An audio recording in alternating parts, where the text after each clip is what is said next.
لە 12 حەزیرانی ڕابردووە پەرلەمانی عێراق یاسای بودجێ بۆ 3 ساڵی داهاتوو عێراق پەسەند کردووە پشتی هەرێمی کوردستان لە یاساکەدا جێگیر کراوە سەرڕای ئەوەی هەرێمی کوردستان پابند بووە بە ئەو خاڵانەی لە نێو ڕێککەوتنی نێوان هەولێر و بەغدادا هاتووە بەڵام تا ئێستا چەند مانگێکە کە حکوومەتی عێراق لەگەڵ چوونی شانتەکان و توێژی بەردەوام لەگەڵی بەڵام شایستەدارایەکانی هەرێمی کوردستان نانێرێت دەست بۆ موچە و برسیکردنی خەڵکی هەرێمی کوردستان دەبات. ئایامە هەوڵانی حکوومەتی عێراق بۆچی دەگەڕێتەوە؟ حکوومەتی هەرێمی کوردستان دەتوانێت چی بکات بۆی کە بتوانێت شایستەکانی خەڵکی هەرێمی کوردستان لە بەرژەوەندی هاوڵاتیاندا یەکلای بکاتەوە؟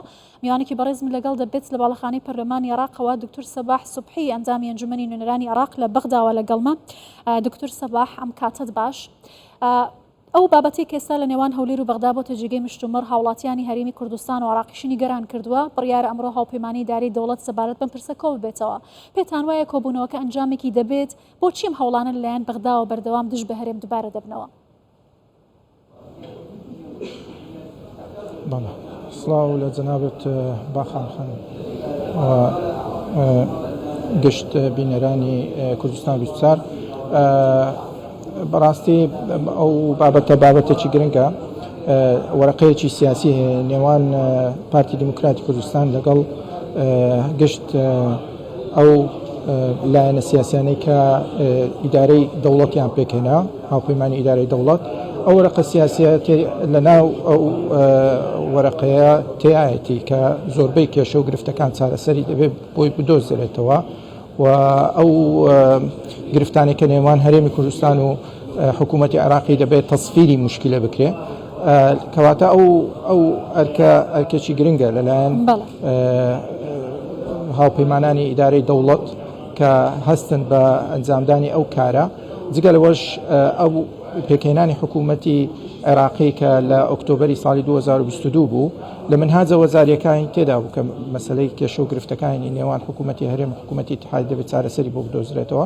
ئەوانە هەمووی دەبێتە یعنی بابەتێکی گرنگ لە کاتی ئەم کۆبنەوەی کە گوایە کە ئێوارەی ئەمڕۆ ئەنجام بدرێت.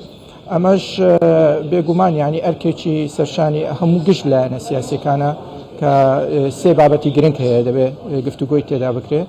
ئەویش یەکەم بابەتی شایستەداراییەکانە، دووەم بابەتی کێشەی کەرکووکە کە بەو ئەخیرە دەبینین چۆن تەسعید بووە وەزعەکە ئاڵۆز بووە کێشە و گرفتی تێدایە دەبێت چارەسەرێکی بۆ بدۆزرێتەوە. و خاڵی سێمیش مەسەلەی یاسای نەوت و گازە کە ئەوەش یاسایەکی مەسیریە پێویستە گفتوگۆیەکی سڕی تێدا ئەنجام بدرێت تاکو بتوانین بگەینە دەرەنجامێکی باش کە تەجاوزی ئەو مەرحەلەیە بکەین، ئەو مەرحەلەی حەساسی کە ئێستا لێرە تێپەڕ دەبین. بەڵێ دکتۆر سەباح، هاوپەیمانی ئیدارەی دەوڵەت پابەندی ڕێککەوتنەکەی یا ئەو وەرەقە سیاسی نێوان خۆی و پارتی بووە ئەم کۆبوونەوەیە کە نوێنەری پارتیشی تێدا بەشدارە ئەتوانێتم بابەتێک لای بکاتەوە؟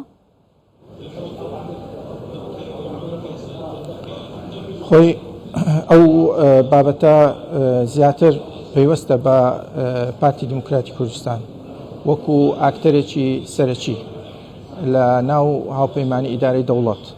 ئێمە یادمانە کە ئەو کاتی ئەو هاوپەیمانیە دروست بوو خۆیان ئەوانەی کە ئەندامانی ئەم هاوپەیمانیە هاتن گفتوگۆیان کرد لەگەڵ جەنابی سەرۆک بارزانی و لەگەڵ قیاداتی دیکە سەبارەت بە بەشداربوونی پارتی دیموکراتی کوردستان یەکلاکەرەوەیە لە دروستبوونی ئەم حکوومەتە کە ئێستا ئەمە دەیبینین.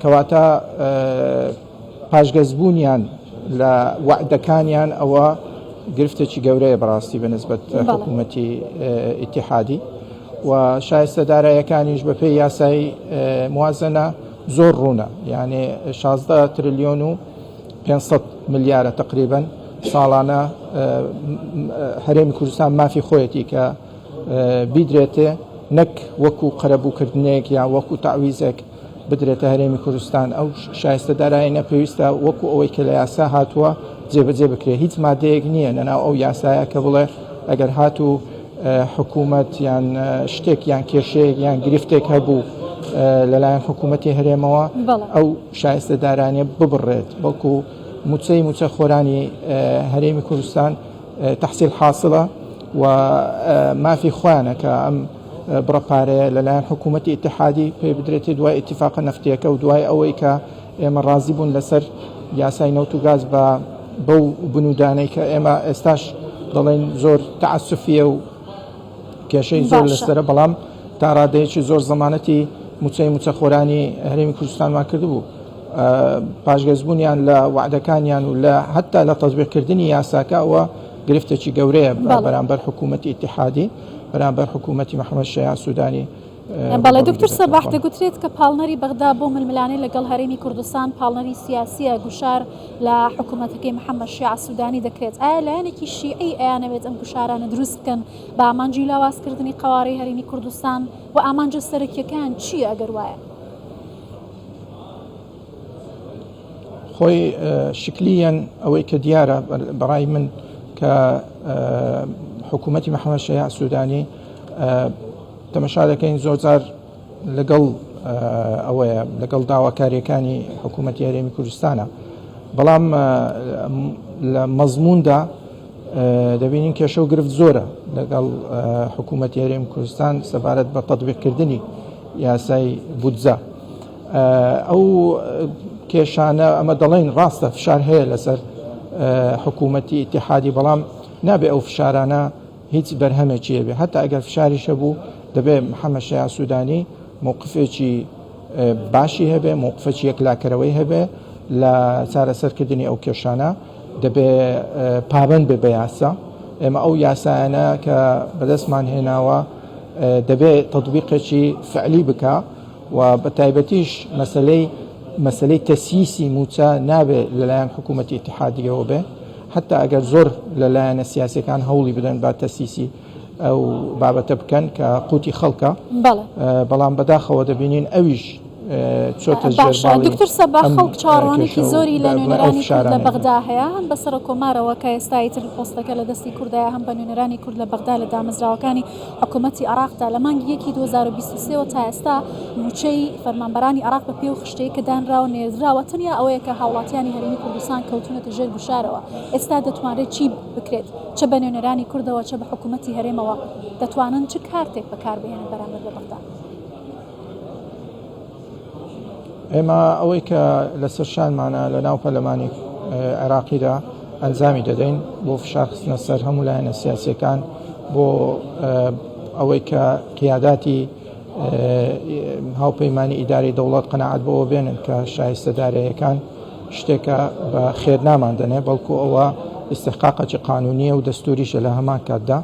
خاڵی دووەم دەتوانین لەسەر ئاستی دەرەوەی پەرلەمانیش کار بکەین بەرام لەگەڵ ئەو قیادە سیاسیانەی کە هەیە شیعی بی سنی بی بۆ دروستکردنی قەناعەتێک کە ئەم بابەتێک کە دەیکەن بابەتێکی مەترسیدارە لەسەر مستەقبەلی عێراق و لەسەر مستەقبەلی هەرێمی کوردستان.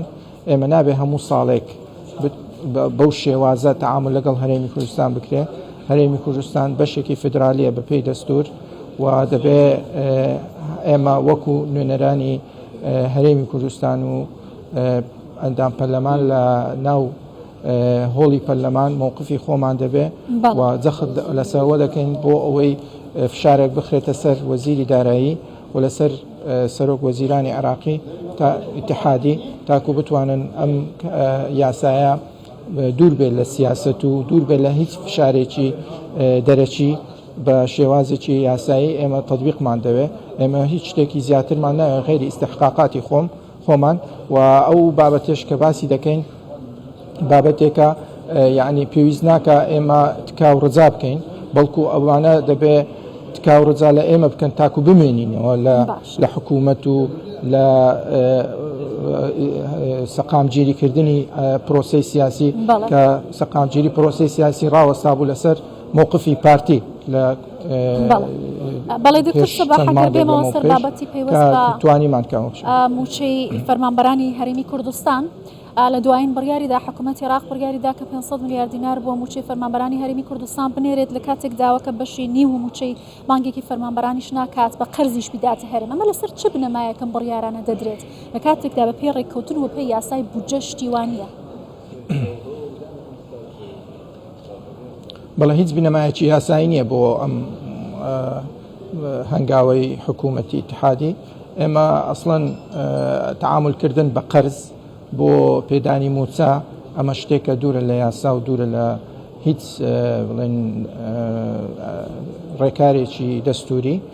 موچەی موچەخۆران مافێکە لەسەر ئاستی هەموو عێراق دەبێ حکوومەتی اتحادی لەسەر شانێتی کە فراهەمی بکە و بەبێ ئەوەی کە بەو شێوازە تەمەشای هەرێمی کوردستان بکە. بەداخەوە هەوڵ دەدەن یعنی هەندێک لایانی سیاسی هەیە هەوڵ دەداکەوە گوشار بخاتە سەر هەرێمی کوردستان بە ڕێگای قوتی خەڵک. ئەمەش بۆتە دیاردەیەک لە 2014 تاکو ئێستا ئەم بابەتە بۆتە یعنی وەرەقەیەکی زەخت بەرامبەر بە هەرێمی کوردستان تاکو هەوڵ بدرێ کە لاواز بێت یان لە کیانی هەرێمی کوردستان بدرێت. بەڵام خۆشبەختانە حکوومەتی هەرێمی کوردستان مووقفێکی زۆر ڕوون و ئاشکرای هەیە لەسەر ئەم بابەتانە و ئێمەش لێرە لە بەغا یعنی کاری خۆمان کردووە بۆ ئەوەی ئەم بابەتە نەچێتە سەر و چاوەڕوانی ئەم کۆبنەوەی ئێوارەی ئەمڕۆ دەکەین بۆ هاوپەیمانی ئیداری دەوڵەت تاکو بگەینە دەرەنجامێکی جەزری بۆ چارەسەرکردنی ئەو شایستەدارایەکان کە بەنسبەت ئێمە خاڵی سەرەکیە قوتی خەڵک خاڵی سەرەکیە بەنسبەت ئێمە و دەبێت کاریشی لەسەر بکەین تاکو بگەینە چارەسەرێکی یاسایی دەستوری. بەڕێز دکتۆر سەباح سوبحی ئەندامی پەرلەمانی عێراق لە بەغداوە لەگەڵ کوردستان 24 بووی. زۆر سپاس دکتۆر سەباح.